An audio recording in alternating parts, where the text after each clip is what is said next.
Picture this. It's past midnight in a candlelit monastery cell.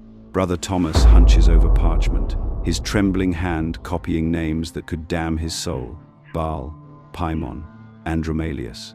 He's transcribing the Pseudo-Monarchia Daemonum, a catalogue of hell's corporate hierarchy. This isn't some superstitious peasant scribbling folklore. Thomas holds advanced degrees from Paris. He speaks Latin, Greek, and Hebrew fluently. But here's what's truly chilling. Medieval scholars didn't view demons as symbols or metaphors. They were literal entities with job descriptions, command structures, and specific expertise. When a possessed novice vomited iron nails while speaking perfect Aramaic despite never learning the language, these brilliant minds faced a terrifying reality. Evil operates systematically. This created an impossible paradox. To fight demons, you had to study them. But studying them meant communing with them, walking a razor's edge between defender of faith and practitioner of forbidden knowledge. What emerged was perhaps history's most sophisticated attempt to map the territories of absolute evil, a science of damnation that would make modern organizational charts look primitive. When Johann Weyer sat down in 1563 to write his Times Pseudo-Monarchia Daemonum *, he thought he was performing a public service. This Dutch physician and occult scholar had grown tired of what he saw as the superstitious nonsense peddling through European courts, elaborate grimoires promising power over legions of demons, complete with their supposed names, ranks, and abilities. So Weyer decided to compile the most comprehensive catalogue of these demons he could find, presenting them in such methodical, bureaucratic detail that any reasonable person would see the absurdity of it all. The irony is almost painful. Weyer's satirical masterpiece became the single most referenced demonic encyclopedia in medieval Europe. Practicing magicians took one look at his systematic breakdown of 69 demons, later expanded to 72 inches subsequent grimoires, and thought, finally, someone's organized this properly. Instead of exposing the foolishness of demon summoning, Weyer had accidentally created its most authoritative field guide. What Weyer couldn't have anticipated was how desperately medieval practitioners craved exactly this kind of systematic approach. Before his work, demonological knowledge was scattered, inconsistent, and often contradictory. One grimoire might describe a demon as appearing in the form of a great duke riding a crocodile, while another claimed the same entity manifested as a small child with the head of a raven.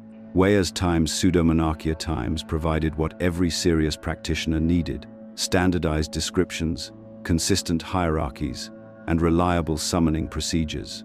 This standardization reached its pinnacle in the Times Ars Goetia *, the first section of the Times Lesser Key of Solomon *. Here, we see medieval demonology transformed into something resembling a scientific discipline. The text catalogues exactly 72 demons, and this number wasn't chosen randomly. In Kabbalistic tradition, there are 72 names of God, each representing a different aspect of divine power. The 72 demons of the Times Ars Goetia Times represent hell's precise inversion of heaven, a shadow bureaucracy mirroring the celestial hierarchy. Consider Baal, listed as the first and most powerful king of hell, commanding 66 legions of demons. The Times Ars Goetia Times describes his polymorphic nature with clinical precision. He appears sometimes as a man, sometimes as a cat, sometimes as a toad, and occasionally as all three simultaneously. This wasn't poetic flourish, it was practical information. If you're attempting to summon Baal and a three-headed creature materializes combining human, feline, and amphibian features, you know you've got the right demon. The shape-shifting ability also explained why different practitioners might report different appearances for the same entity. Or take Paimon, described as arriving with great pomp and circumstance, preceded by a host of musicians playing trumpets and other instruments. The grimoire specifies that he appears as a man with a woman's face, wearing a precious crown, and riding a dromedary. Again, these details served identification purposes. Medieval practitioners needed to distinguish between genuine demonic manifestations and mere hallucinations or lesser spirits masquerading as greater ones. The royal procession, the specific crown, the dromedary, these were authentication markers. But not all medieval demonological texts operated from the same philosophical framework. While grimoires like the times Ars Goetia times assumed practitioners would make pacts or bargains with demons, other texts claimed to work through divine authority. The times Liber Juratus Honori *, attributed to Pope Honorius III, presents one of the most fascinating theological contradictions in medieval literature. This grimoire insists throughout that its procedures are entirely Christian and orthodox, invoking God's power to compel demonic obedience rather than negotiating with evil entities. The distinction might seem subtle, but it was crucial for medieval practitioners concerned about their eternal souls. The times Liber Juratus times promised you could summon demons without spiritual contamination because you weren't asking for their help, you were commanding them through divine authority.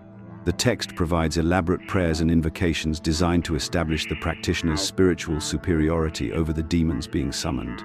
You weren't making deals with devils, you were forcing them to serve God's purposes through you. This theological hair-splitting reveals how seriously medieval practitioners took the spiritual implications of their work. They weren't casual dabblers or fantasy enthusiasts, they were deeply religious individuals trying to access supernatural power without damning themselves in the process. The real-world impact of these texts becomes horrifyingly clear when we examine Heinrich Kramer's times Malleus Maleficarum *. Unlike the grimoires, which focused on summoning and controlling demons, Kramer's work concentrated on detecting and eliminating their influence. His central thesis was that demons primarily operated through the seduction and corruption of women, who were supposedly more susceptible to supernatural manipulation due to their inherently weaker spiritual nature. Kramer provided detailed procedures for identifying demonic possession or influence, most of which involved torture until the accused confessed to supernatural encounters. The times Malleus times became the standard reference manual for witch trials across Europe, directly contributing to tens of thousands of executions. What makes this particularly disturbing is how Kramer presented his methods as rigorous scientific procedures based on sound theological principles. He wasn't advocating random persecution, he was providing what he claimed was a systematic methodology for detecting actual supernatural corruption. These texts created a controlled knowledge system with carefully managed access levels. The most basic grimoires provided simple summoning procedures and protection rituals that any literate person could attempt. Intermediate texts like the times Ars Goetia times required substantial preparation, including lengthy purification rituals and the creation of elaborate magical implements. The most advanced works demanded years of study and spiritual preparation before practitioners could safely attempt their procedures. This tiered access system generated a thriving underground economy that the church couldn't fully control. Manuscript copies of forbidden grimoires commanded enormous prices, often equivalent to a craftsman's annual wages. Professional scribes specialized in occult texts, developing networks of wealthy patrons willing to pay premium prices for authentic copies of the most powerful grimoires.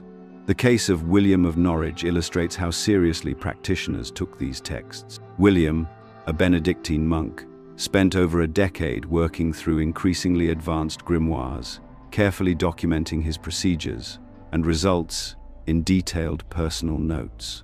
His records describe successful summonings of various demons from the times Ars Goetia *, including detailed accounts of the information and services they provided. William's notes read like a scientist's laboratory journal, methodical, precise, and utterly convinced of the reality of his supernatural encounters. When church authorities discovered William's activities in 1398, they found not a madman or charlatan, but a meticulous researcher who had approached demonology with the same systematic rigor that other scholars applied to theology or natural philosophy.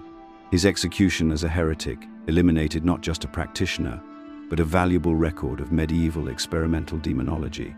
These weren't fantasy novels or entertainment, they were technical manuals used by real practitioners who believed absolutely in their effectiveness.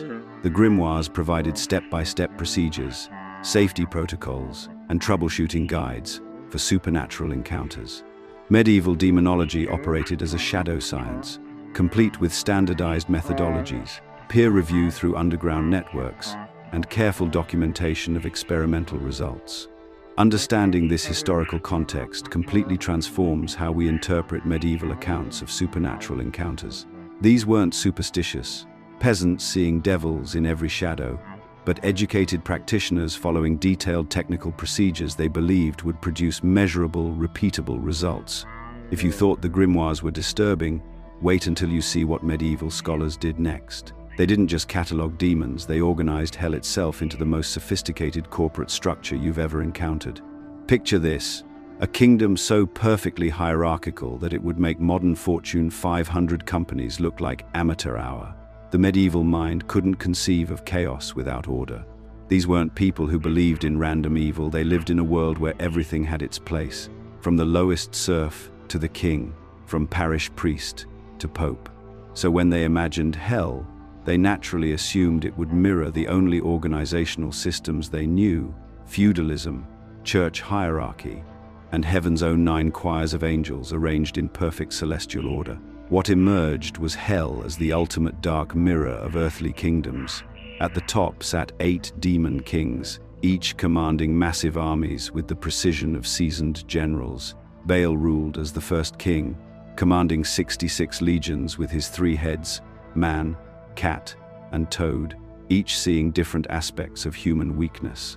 Paimon rode his dromedary with a crown of absolute authority, his 200 legions making him hell's most powerful monarch. Beleth arrived with trumpets and fury, 85 legions at his command, demanding the respect due to royalty through elaborate summoning rituals. But here's where it gets fascinating: each king had specialized domains.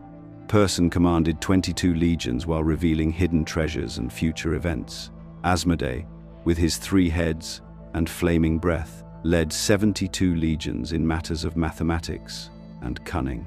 Vine, appearing as both lion and man, brought down walls and revealed witches with his 36 legions. Balaam's 3 heads gave him power over past, present, and future, while Zagan commanded 33 legions in the art of transformation and deception. Below the kings came the dukes, and here's where the symbolism becomes incredibly rich. Take Agare's medieval texts describe him as an old man riding a crocodile, carrying a hawk on his fist. That imagery wasn't random. The crocodile represented ancient, primal power lurking beneath the surface. The hawk symbolized swift, predatory intelligence. And the old man? Accumulated wisdom, turned to corruption. Agares commanded 31 legions and could cause earthquakes, teach languages, and make fugitives return a portfolio that reveals medieval fears about communication, stability, and justice. This wasn't just organizational efficiency for its own sake. Medieval scholars recognized that effective evil required coordination, division of labor, and optimized resource allocation. These demons weren't chaotic forces, they were strategic entities with clear command structures and specialized expertise. Each legion contained thousands of demons, all operating under unified command with specific objectives. The genius of this system was its recognition that different evils required different approaches. Peter Binsfeld, the German bishop and witch hunter, developed what became the definitive psychological classification system by linking specific demons to the 7 deadly sins. This wasn't just theological speculation, it was sophisticated psychological warfare doctrine. Lucifer himself specialized in pride, and his approach was masterfully subtle. Pride doesn't announce itself as arrogance, it whispers that you're simply recognizing your obvious superiority. It feels like justified self-respect, like finally seeing your true worth.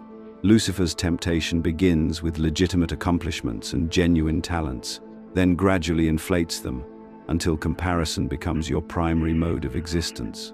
The victim doesn't feel proud, they feel correct. Until one day they realize they're completely isolated, surrounded by people they've mentally categorized as inferior. Leviathan mastered envy through the poison of comparison.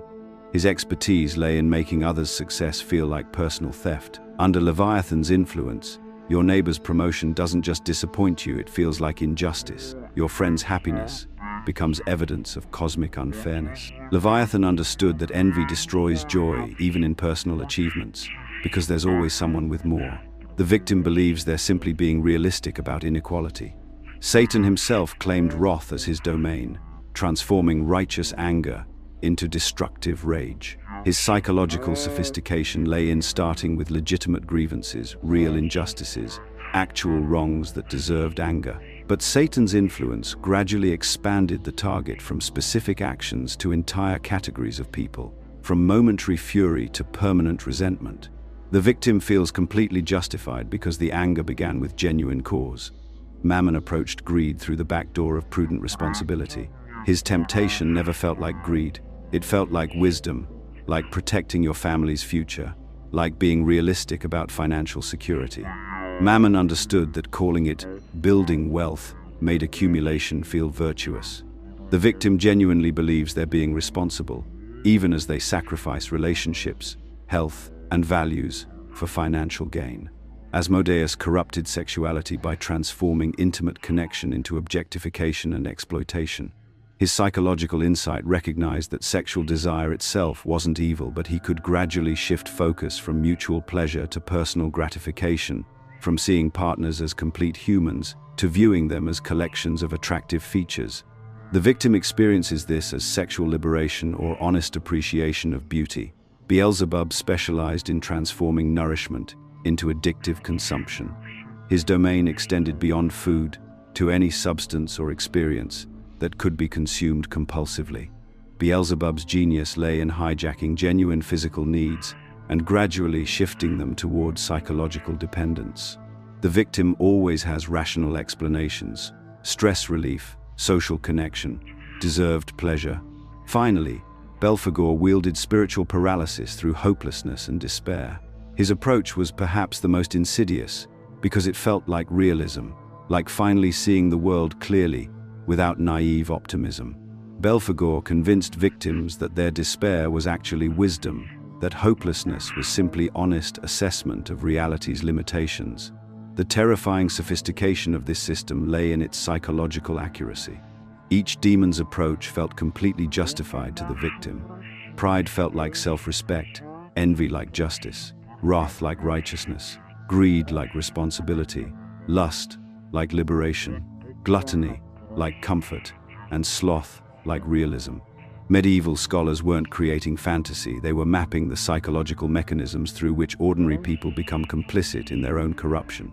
They understood that effective evil doesn't announce itself as evil. It arrives wearing the mask of virtue, speaking the language of justified behavior, offering rational explanations for increasingly destructive choices. This organizational structure reveals something profound about medieval psychological insight. They recognize that evil operates most effectively when it's systematic, coordinated, and perfectly tailored to human weakness. Now that we've explored the hierarchical kingdom of hell that medieval scholars mapped out so meticulously, we need to talk about the disturbing reality of how they actually believed you could contact these entities. These weren't abstract theological concepts. Medieval grimoires read like technical manuals, complete with step-by-step procedures that practitioners followed with the precision of a chemistry experiment. The preparation phase alone reveals just how seriously these medieval magicians took what they were attempting. We're not talking about lighting a candle and saying a prayer. The most respected grimoires demanded fasting periods that would make modern dietitians panic, anywhere from 3 days for minor conjurations to a full 40 days for summoning the highest-ranking demons. During this time, sexual abstinence was absolutely mandatory. The reasoning was brutally practical. You're about to confront entities whose primary goal is your spiritual and physical destruction, so any weakness in your spiritual armor could be fatal. The ritual bathing requirements read like something from an ancient medical text. Practitioners had to immerse themselves in running water, never still water, which was considered spiritually dead, mixed with specific purifying herbs gathered during particular lunar phases. Hyssop for purification, vervain for protection, and often salt blessed by a priest who had no idea what it was really being used for. This wasn't about physical cleanliness. It was about creating what they called spiritual conductivity, making yourself pure enough that divine protection could flow through you, while simultaneously becoming transparent enough for demonic entities to perceive you. Perhaps most tellingly, these grimoires insisted on confession and communion immediately before the ritual. Think about the psychological complexity here. You're asking God's forgiveness for sins you're about to commit, receiving the sacred host, while planning to command the forces of hell. Medieval magicians saw no contradiction because they viewed themselves as God's agents, using divine authority to compel demonic obedience. They weren't worshipping demons, they were essentially conducting hostile interrogations with supernatural entities. The construction of the protective circle represents some of the most precise magical engineering ever documented. 9 feet in diameter, never larger, never smaller. Why 9 feet? Because 3 times 3 equals the Trinity multiplied by itself, the most powerful sacred number possible. Medieval mathematicians understood that certain proportions created what they called divine resonance, and getting this measurement wrong wasn't just ineffective, it was potentially lethal. Around the circumference, practitioners inscribed the Hebrew names of God in specific locations determined by complex astrological calculations. Adonai at the eastern point, representing divine authority over the natural world. Elohim at the southern point, invoking God's creative power. El Shaddai at the western point, calling upon the aspect of God that destroys evil. Each name had to be written in virgin ink that had never been used for any secular purpose, using a quill from a bird that had never touched the ground. 3 feet east of this circle, they constructed what's called the triangle of evocation. This wasn't just a geometric shape, it was simultaneously a doorway and a prison. The demon's unique seal would be placed at the triangle's center, surrounded by binding symbols designed to prevent the entity from manifesting outside the triangle's boundaries. Medieval accounts describe what happened when these triangles were improperly constructed entities appearing partially inside the protective circle, leading to possession, madness, or death. Creating the demonic seals required materials that reveal just how far practitioners were willing to go. Virgin parchment made from animals that had never been used for breeding. Inks mixed with disturbing components. Black rooster blood collected during Mars's astrological hour, when the planet's influence was strongest. Some seals required what grimoires euphemistically called the magician's essence, blood drawn from the practitioner's own body, using a knife that had never cut anything else. The actual invocation process combined multiple ancient languages in ways that created what medieval scholars called the voice of authority. These weren't requests or prayers, they were commands issued in the name of divine power. A typical conjuration might begin in Latin, ego vos conjuro, spiritus immundi, I conjure you, unclean spirits. Then shift to Hebrew for the binding formulas, then Greek for the specific constraints. The psychological effect on the practitioner was intentional, speaking in tongues they barely understood, while asserting authority over entities they absolutely feared. But here's where these accounts become genuinely disturbing: the documented psychological warfare that occurred during manifestation. Medieval records describe demons appearing first as beautiful angels, complete with wings and halos, trying to convince the magician that God himself had arrived to grant their wishes. Others manifested as beloved family members, weeping and begging the practitioner to break the protective circle and embrace them. The most sophisticated entities would appear as the magician's own reflection, claiming to be their true self, finally freed from human limitations. The negotiation phase represented maximum danger, because demons offered exactly what the magician most desperately wanted, but always at a price that wasn't immediately apparent. Wealth that would arrive through the death of loved ones, knowledge that would drive the recipient insane, love that would transform into obsession and destroy everyone involved. Medieval accounts suggest that the most successful practitioners were those who asked for seemingly minor things, understanding that demons were most dangerous when they appeared most generous. Proper dismissal was absolutely critical, and the historical record contains terrifying examples of what happened when rituals went wrong. In 1347, a Bavarian priest named Father Heinrich attempted to summon Baal to learn the location of hidden church treasures. Witnesses reported that he collapsed mid-ritual, convulsing on the floor of his monastery cell. He died 3 days later without speaking a single word, his eyes remaining open and staring fixedly at the eastern corner of the room, the same corner where he had placed his triangle of evocation. Other monks reported that the corner remained cold to the touch for months afterward, and several claimed to hear whispered Latin prayers coming from that spot during the night hours.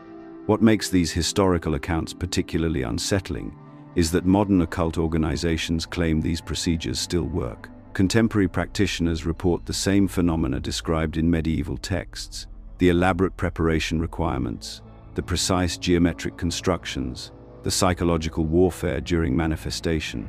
They insist that the medieval magicians weren't dealing with psychological projections or cultural fantasies. They were accessing something real, something that remains just as dangerous today as it was 700 years ago. The disturbing consistency across centuries of accounts suggests that whether you believe in the supernatural reality of demons or not, these rituals were accessing something powerful enough to drive people to madness, and worse. Medieval practitioners weren't primitive superstitionists. They were following technical procedures that they believed worked, and the historical evidence suggests they might have been right. When demons bypassed all the careful rituals and hierarchies we explored earlier and simply invaded without invitation, medieval society faced its ultimate nightmare. Unlike the controlled summoning procedures from grimoires, possession represented chaos, supernatural forces seizing human vessels through no fault of their own, requiring immediate and often desperate intervention. The physical manifestations that medieval observers documented read like medical case studies, recorded with the same clinical precision we'd expect from modern physicians. Children suddenly displayed preternatural strength that allowed them to overpower multiple grown men. We're talking about 8-year-olds requiring 6 adults to restrain them, their muscles somehow generating force that defied every law of human anatomy. Their bodies would contort into positions that should have snapped their spines, heads rotating completely backward, limbs bending at impossible angles, spines arching until the person resembled a human bridge. But perhaps most disturbing were the vomiting episodes. These weren't ordinary sickness. Possessed individuals would expel objects that couldn't possibly exist in a human stomach. Dozens of identical iron nails, all perfectly clean and rust-free. Live animals, frogs, snakes, sometimes birds that emerged unharmed and immediately fled. Stones the size of chicken eggs, smooth river rocks that had clearly never been swallowed. One documented case in Bavaria involved a young woman who vomited over 200 pins in a single session, each one bent into the exact same L shape. The knowledge demonstrations provided even more chilling evidence. Possessed individuals would suddenly speak fluent Latin, Greek, even Hebrew languages they'd never encountered. They'd reveal intimate secrets about complete strangers, describing private sins that only a confessor should know. Most unsettling, they'd accurately describe events happening hundreds of miles away, providing details that were later verified by traveling messengers. The case of Nicole Aubry in Lyon, France, in 1566, exemplifies everything that made possession so terrifying to medieval minds. This 16-year-old girl, daughter of a cloth merchant, was completely illiterate, yet during her possession, she delivered complex theological arguments in perfect Latin and quoted lengthy passages from Greek philosophical texts she'd never seen.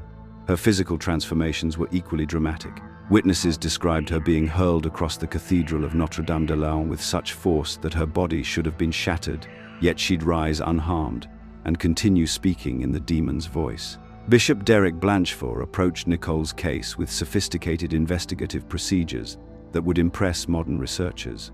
He assembled a team of physicians, theologians, and scholars to rule out mental illness, fraud, or medical conditions. They observed her continuously for weeks, documenting every manifestation. The bishop's records describe Nicole's body contorting so severely that her spine appeared to fold completely in half. She vomited an endless stream of foreign objects, pins, stones, fragments of glass, while maintaining perfect theological discussions in languages she didn't know. What made Nicole's case particularly compelling was the demon's disturbing accuracy. It would mock specific priests about their private doubts, reveal parishioners' unconfessed sins, and make predictions about local events that consistently proved correct. When challenged about theological points, the entity would provide citations from obscure religious texts, quoting page numbers that the scholars later verified as perfectly accurate. The public exorcisms that followed drew thousands of spectators from across France. These weren't quiet, private affairs. They were dramatic confrontations between good and evil played out before massive crowds. The formal procedures that Bishop Blanchefort followed were codified much later in the Roman ritual of 1614, but they were based on centuries of accumulated practice and hard-won experience. the verification process was crucial.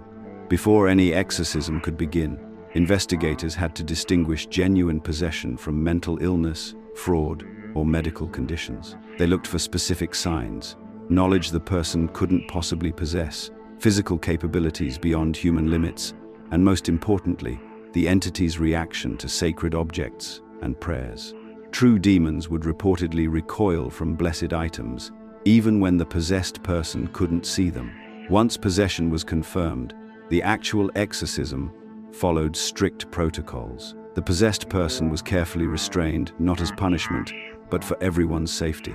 The violent reactions could be extraordinary, with individuals displaying strength that could seriously injure themselves or others.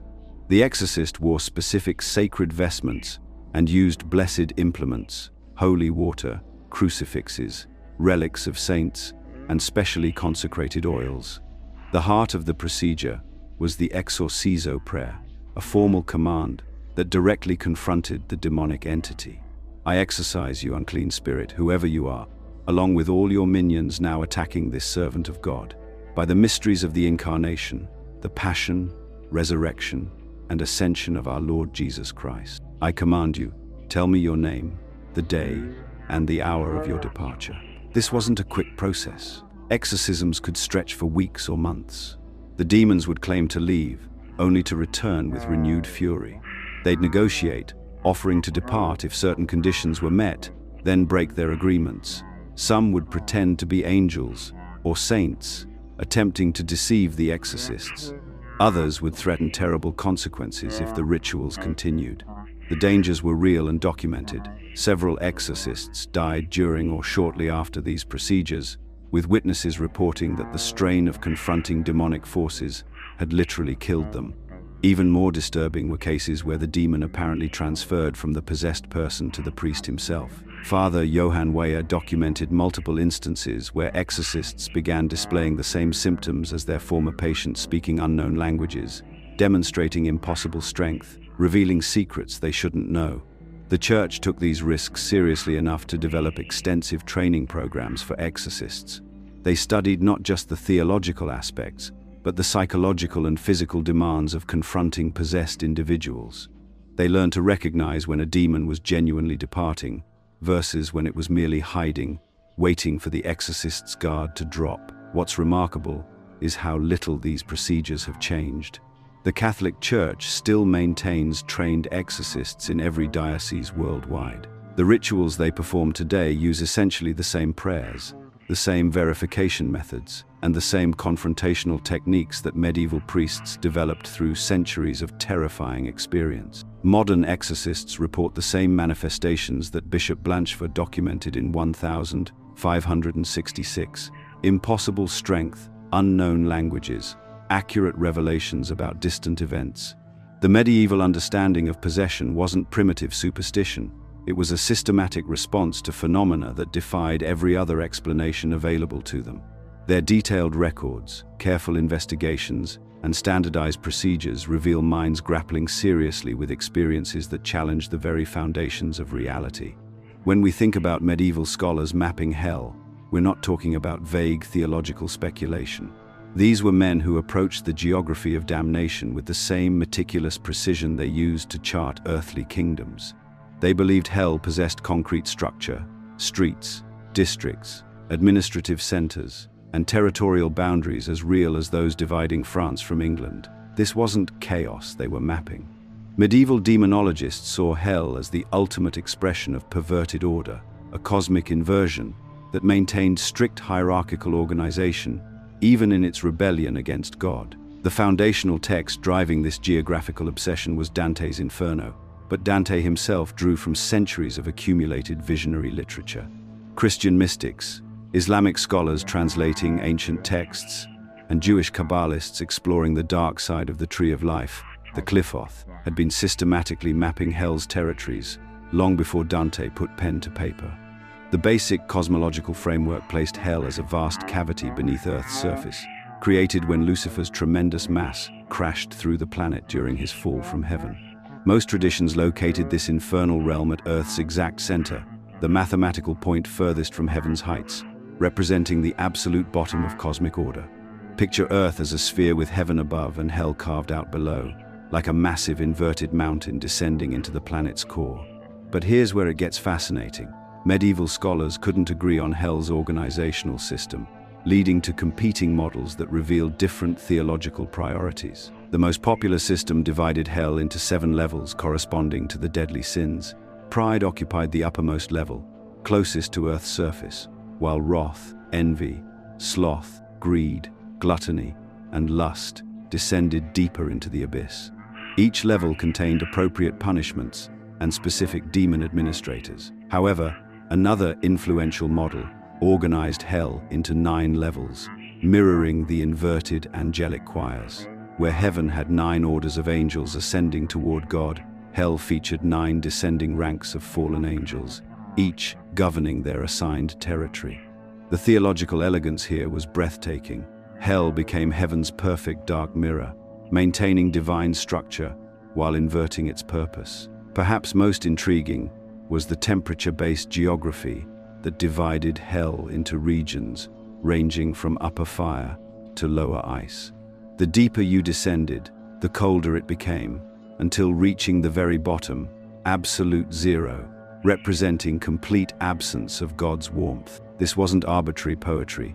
Medieval scholars were applying actual physics to spiritual geography, reasoning that divine love generated cosmic heat, while separation from God created ultimate cold. Demons inhabited these regions according to strict rank and function. Great demon kings like Baal, Paimon, and Beleth maintained palaces and governed territories with the same administrative complexity as earthly monarchs. They held court, commanded armies, and maintained diplomatic relations with neighboring demon lords. Lesser demons served as tormentors, administrators, record keepers, and guards, creating a functioning bureaucracy of damnation. The mathematics underlying hell's structure revealed medieval obsession with sacred numerology. 7 levels for the deadly sins, 9 for inverted angels, 72 major demons corresponding to the 72 names of God, and exactly 333 legions under specific commanders. Each number carried theological significance. Medieval scholars believed these weren't coincidences, but divine patterns that could be decoded and understood. The Apocalypse of Paul, one of the most influential visionary texts, provided detailed geographical descriptions that medieval scholars treated as literal travel accounts. Paul's guided tour showed rivers of fire where murderers were immersed according to their crimes, lakes of pitch for false witnesses, mountains of ice for those who denied God's existence, and hanging gardens where adulterers were suspended by their genitals over smoldering coals. These weren't metaphors. They were specific locations with precise coordinates in hell's geography. Medieval texts described forests where trees were actually damned souls, their branches reaching toward heaven in eternal, futile supplication. Demon cities rose from hell's landscape in deliberate mockery of the heavenly Jerusalem, complete with walls, gates, and public squares where infernal councils convened. The city of Dis, referenced by Dante but appearing in earlier sources, featured iron walls and towers where demon nobles maintained their residences. This geographical precision served multiple practical purposes beyond theological speculation. First, it made abstract concepts of punishment comprehensible to medieval minds, accustomed to thinking in terms of kingdoms and territories. Second, it reflected the cosmic order that medieval theology demanded. Even in rebellion, creation maintained divine structure. Third, and perhaps most importantly for our purposes, it supported the taxonomic approach to demonology that we've seen throughout these summoning manuals and possession accounts. Knowing hell's geography supposedly granted magicians navigational power within the infernal realm. The grimoires we examined earlier didn't just provide summoning techniques. They included detailed maps showing where specific demons could be located, which territories they governed, and what routes spirits traveled between Earth and their hellish domains. A magician summoning Baal needed to know his palace lay in the eastern regions of hell's upper levels, while conjuring Belial required understanding his dominion over hell's northern territories. Medieval cartographers created actual maps of hell, literal geographical representations ranging from simple circular diagrams showing concentric levels to elaborate illustrated landscapes, depicting every river, mountain, and city described in visionary literature. The Très Riches Heures du Duc de Berry contain stunning visual maps of Hell's geography, while manuscripts like the Livre de la Vigne Notre Seigneur provide detailed topographical charts that medieval scholars used for serious theological study. These weren't artistic flourishes or symbolic representations. Medieval scholars approached Hell's geography with the same empirical methodology they applied to earthly cartography, cross-referencing multiple visionary accounts to verify geographical details and resolve apparent contradictions between different sources. They debated whether Hell's rivers flowed clockwise or counterclockwise, whether certain demon palaces lay north or south of specific landmarks, and how the various levels connected through tunnels, staircases, or dimensional portals. This systematic mapping approach fundamentally shaped all subsequent Western occultism. Renaissance magicians inherited not just lists of demon names, but complete geographical frameworks for understanding infernal organization. When modern practitioners work with grimoire traditions, they're operating within cosmological models first mapped by medieval scholars who treated Hell's geography as seriously as any earthly territory, requiring careful exploration and documentation. The precision of medieval hell mapping reveals something profound about the medieval mind, their absolute conviction that spiritual realities possessed the same concrete, measurable characteristics as physical landscapes. They weren't creating fantasy worlds, but documenting what they believed were objective geographical facts about creation's hidden dimensions. Here's the fundamental paradox that destroyed more medieval scholars than any demon ever could. To fight evil, you had to understand it. To understand it, you had to study it. And to study it effectively, you eventually had to commune with it. Every single demonologist who walked this path faced the same terrible reality. The knowledge required to banish demons was the exact same knowledge required to summon them. The church understood this danger intimately. They'd watched too many of their brightest minds disappear into the abyss of forbidden knowledge. So they developed what they called the graduated revelation system, a carefully controlled hierarchy where your access to demonic knowledge depended entirely on your perceived spiritual readiness.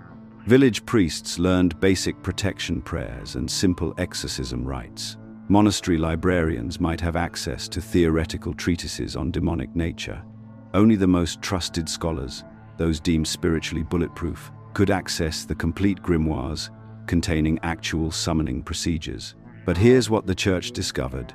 You can't control knowledge the way you control grain or gold. Texts got copied in secret. Monks developed networks of knowledge trading between monasteries. A librarian in Canterbury might trade copies of Solomon's binding rituals for a Bavarian monastery's collection of demonic hierarchies. The underground economy of forbidden knowledge grew beyond anything the church could monitor or contain. This brings us to William of Norwich, a case that terrified church authorities precisely because it showed how the corruption process actually worked. In 1323, William was discovered with a hidden grimoire containing detailed summoning procedures, but more disturbing were his personal notes documenting months of successful conjurations. He'd been regularly summoning Andromalius, one of the 72 demons of the Goetia, questioning him about hidden treasure and the secret sins of his parishioners. William's notes reveal the seductive nature of this corruption. Andromalius hadn't appeared as a terrifying monster. Instead, the demon was courteous, helpful, and most dangerously of all, truthful. When William asked about stolen church funds, Andromalius told him exactly where they were hidden. When he inquired about a parishioner's adultery, the demon provided accurate details. Every interaction reinforced the same deadly lesson. This demon was a useful tool, not a dangerous enemy. This is how the corruption begins, not with dramatic possession or obvious evil, but with helpful cooperation. William started with genuine scholarly interest. He wanted to understand demonic nature, to better protect his flock. But successful results built his confidence.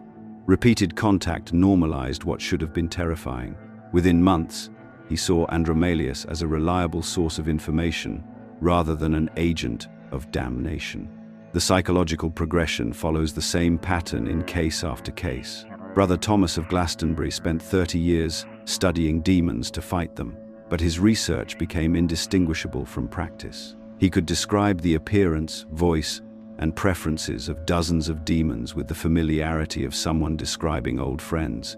Father Benedict of Cluny began experiencing the same symptoms as his possessed patients, speaking in unknown languages, demonstrating impossible knowledge, exhibiting supernatural strength. Most disturbing were the accounts of successful exorcists who, after casting out demons, would themselves become possessed within days or weeks.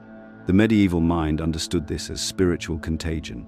Exposure to demonic influence created vulnerability that spread like plague. They developed elaborate safeguards: never practice while in a state of mortal sin, complete all banishment rituals, precisely, seal every spiritual door opened during conjuration, and the critical warning never to repeat demonic names outside of ritual contexts. Speaking a demon's name was considered an invitation, and repetition strengthened the connection. But even these precautions failed regularly. The fundamental problem wasn't procedural, it was psychological. Extended study of demonic knowledge changes how you think. You begin seeing patterns of supernatural influence everywhere. You develop familiarity with entities that should remain alien and terrifying. Most dangerously, you start believing you can control forces that medieval masters couldn't contain. This corruption pattern continues today in modern occultism. Contemporary practitioners read medieval grimoires convinced they can safely navigate waters that drowned the most spiritually prepared scholars of their age. They perform the same summoning rituals, use the same binding procedures, and expect different results based on what exactly? Superior spiritual development, better protective techniques. The hubris is staggering. The truth medieval demonologists learned too late is that certain knowledge corrupts through mere possession. You don't have to practice summoning rituals to be changed by knowing them.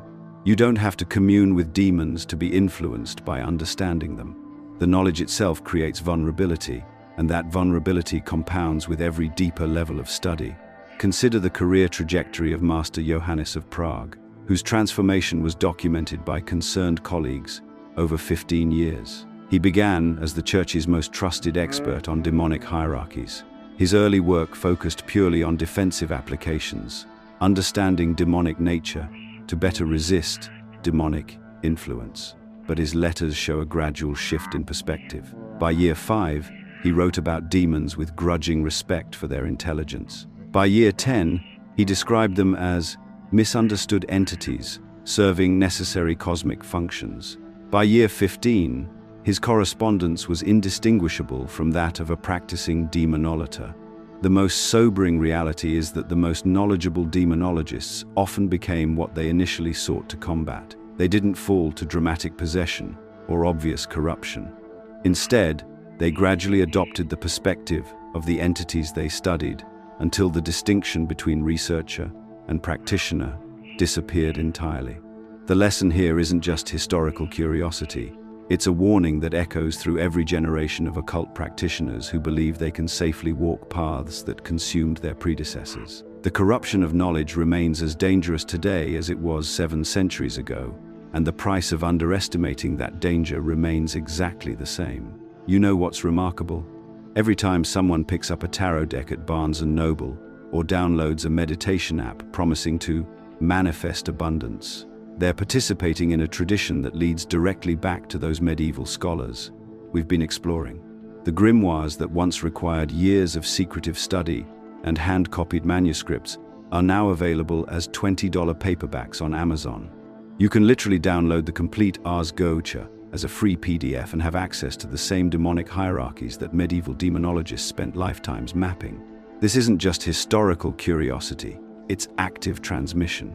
The Hermetic Order of the Golden Dawn, founded in 1888, built their entire advanced degree system around medieval evocation procedures. Aleister Crowley's Ordo Templi Orientis incorporated demonic summoning into their highest initiations, using ritual structures virtually unchanged from 13th century sources. When modern chaos magicians claim they're breaking free from tradition, they're still using organizational frameworks developed by medieval demonologists. The same hierarchical thinking, the same belief in spiritual entities with distinct personalities and specializations.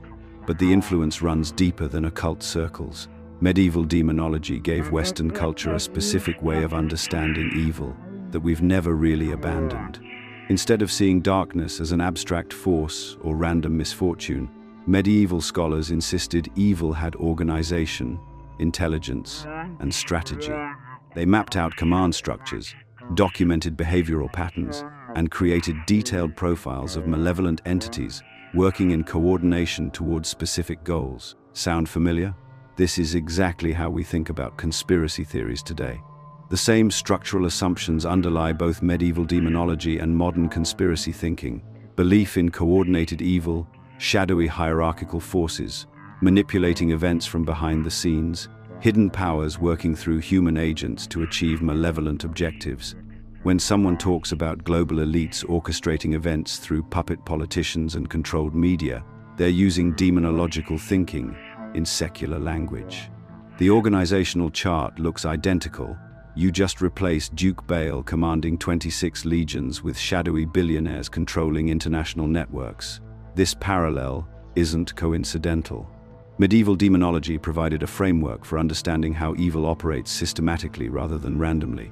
If you've ever experienced what felt like coordinated bad luck, where multiple things went wrong in ways that seemed almost intentionally designed to cause maximum damage, medieval demonology offers language for that experience. It acknowledges that sometimes malevolent intent has sources beyond personal neurosis or random chance. The psychological sophistication here is remarkable. Medieval scholars wrestled with a question we still haven't resolved: is evil fundamentally a force or a choice? Their answer was more nuanced than either pure predestination or pure free will. They insisted that demons could tempt, trick, seduce, and manipulate, but could not override human agency. Every grimoire contains the same rule: demons cannot force compliance. The initial choice is always yours. This framework preserves human responsibility while acknowledging external influence. It's more psychologically honest than pretending we make decisions in isolation, but more empowering than claiming we're helpless victims of circumstance.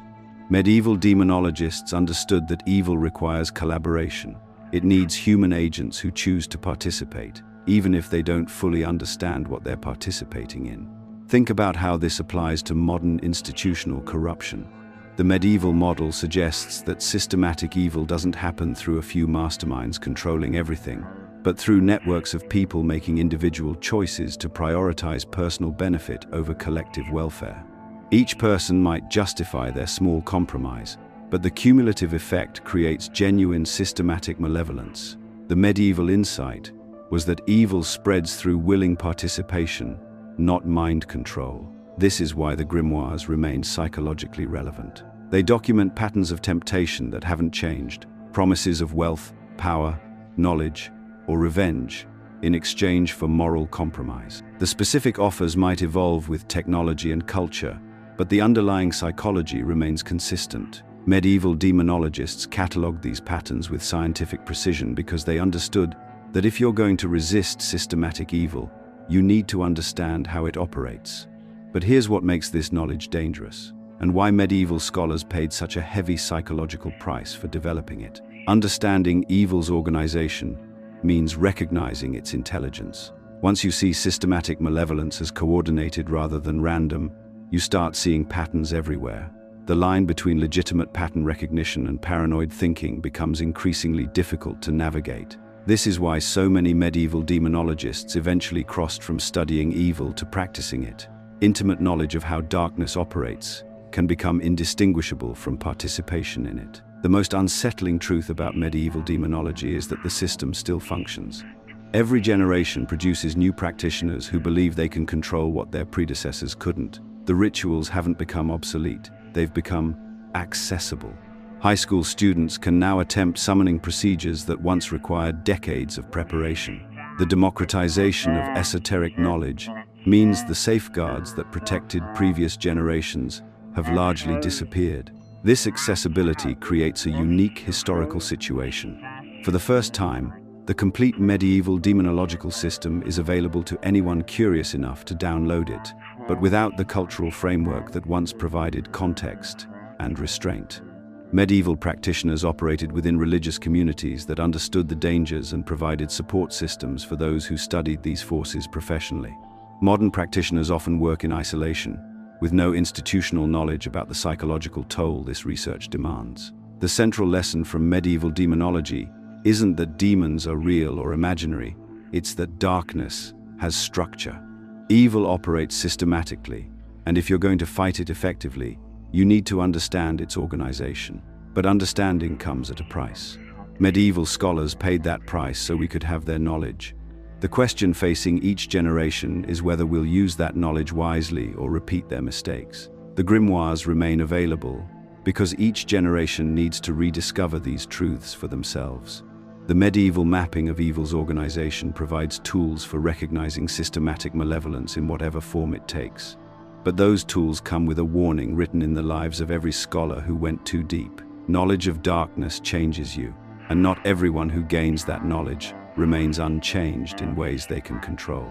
If this exploration of how medieval demonological thinking continues shaping our understanding of systematic evil resonated with you, let us know by commenting, "I understood it."